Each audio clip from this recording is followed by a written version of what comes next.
Here at the sickle cell unit of the Kolebu Teaching Hospital, Pearl has just been rushed in. She's having one of the most disturbing moments in the life of most sickle cell carriers, a crisis.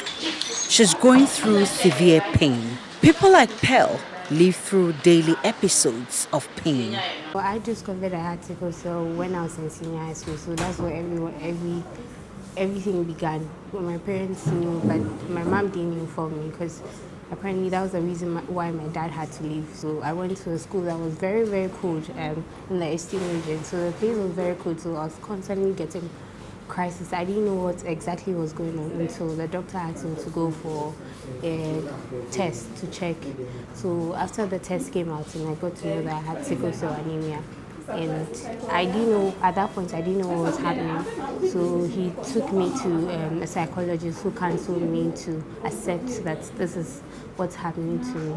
At school, sickle cell carriers have to deal with a lot of setbacks. Sometimes, when the weakening pain from sickle cell grips their bones, they are unable to concentrate in class. But not everyone in school understands their condition, so they often are tagged as lazy. Without regular checkups at the hospital, she cannot live a normal life like her age mates. So it was quite difficult. My dormitory was on the 3rd floor. There are times people had to carry me to my dormitory. People had to help me wash and fetch water for me. It was difficult. At a point, I wanted to change schools because it was badly affecting my grade. I was in my final year and then I didn't want to leave because I wanted to just finish and then leave the school.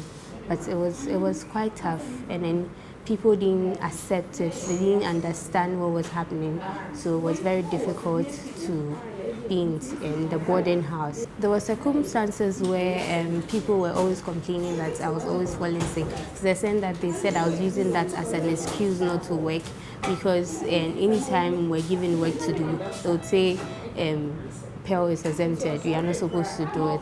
But then they come back and then they are like, so because of this, you are always using it as an excuse in class. And then it means the sense that some teachers feel like, you come to the class and hey, head is on the table. Why is your head on the table? I'm not well. You are always falling sick. So that's the comments you keep getting. And then even to the extent someone said that it was, I was being possessed by a demon because I was constantly falling sick, so I should seek God and it will be solved. So it went on for quite a long time. I really wanted to leave the school, but I wanted to finish as well.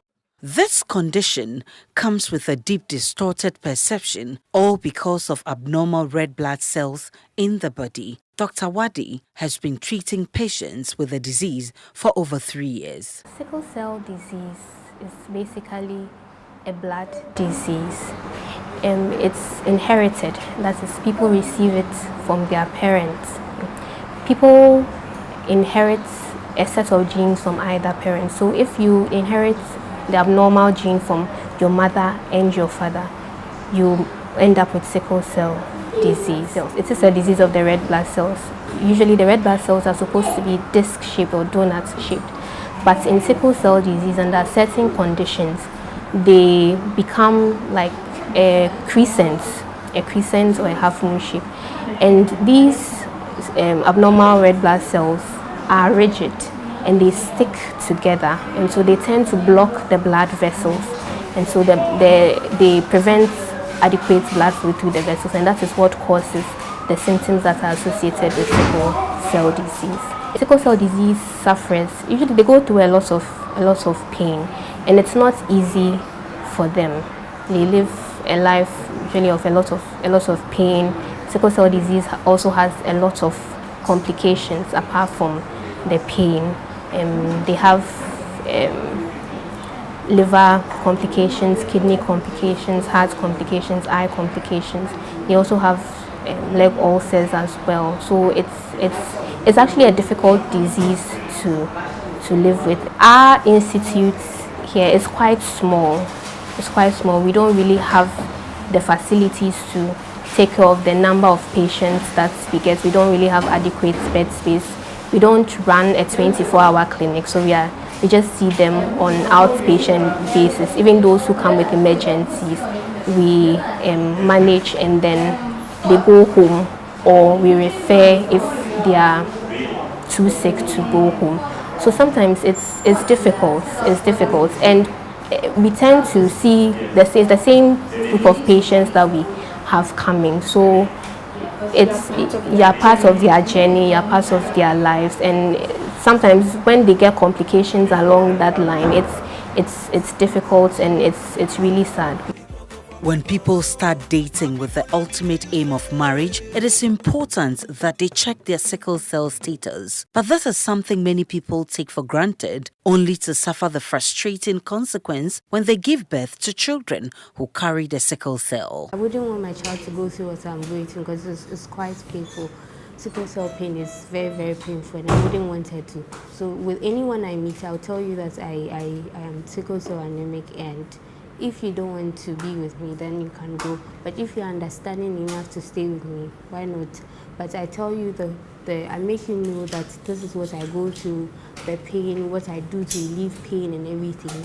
So I have taken it upon myself not to to go ahead and just not make an informed decision. I'm going to make an informed decision to marry someone who's AA because I am carrying the genotype SS. The most important thing is any decision that you make is your decision. Nobody will tell you don't marry or marry.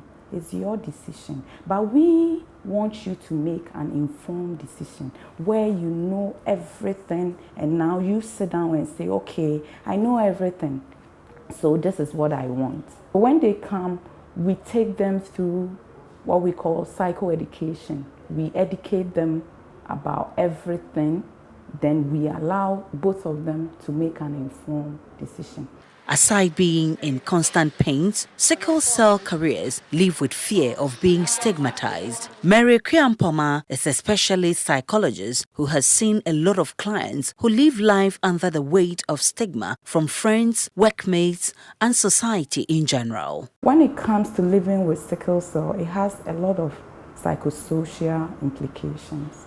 So people living with sickle cell disease, it tends to impact on them a lot. One, because there's this, let me say, myth or misconception surrounding sickle cell that they die early, they are not marriageable materials, they can't give birth, they are always sick. That's the labeling. Because of that, it brings a whole new dimension to living with sickle cell, which is stigma. So all this misconception prevents them from really enjoying their life. Stigmatization prevents people from even knowing their status. In Ghana, 25% of the population has sickle cell, and 15,000 of all babies born in a year. That's according to Professor Kweku Ohene Frimpong, president of the Sickle Cell Foundation of Ghana. Meet Dr. Sefako Bankas, a 28-year-old doctor and sickle carrier who has set up a non-profitable organization, Sickle Life Foundation, to create awareness of the disease. There are many challenges with sickle cell disease, and apart from the physical things, as in the illness itself, the crises and admission, there are lots of issues that we face. So the recurrent admissions, for one, would make you miss school days, or in my case, work days, and then you'd have a lot of people complaining, assuming you are lazy.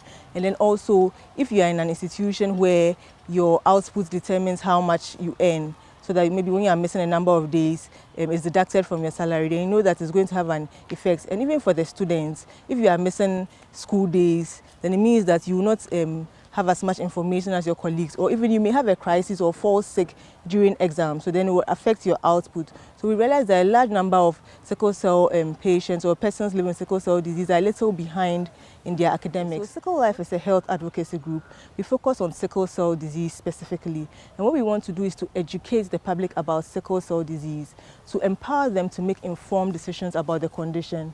Based on everything we've told you about sickle cell disease, you realize that there's so much that sickle cell disease does to a person, their family, the society as a whole. But then we know that it's a disease that can be prevented. If you have adequate information about the condition, you are tested early, you know your genotype, and then when you meet somebody, you are able to make that informed decision that based on my genotype, I don't want to marry or have kids with somebody who has a genotype that we can have a child with sickle cell disease, then you are empowered, you are informed, so then you can make a decision to prevent it.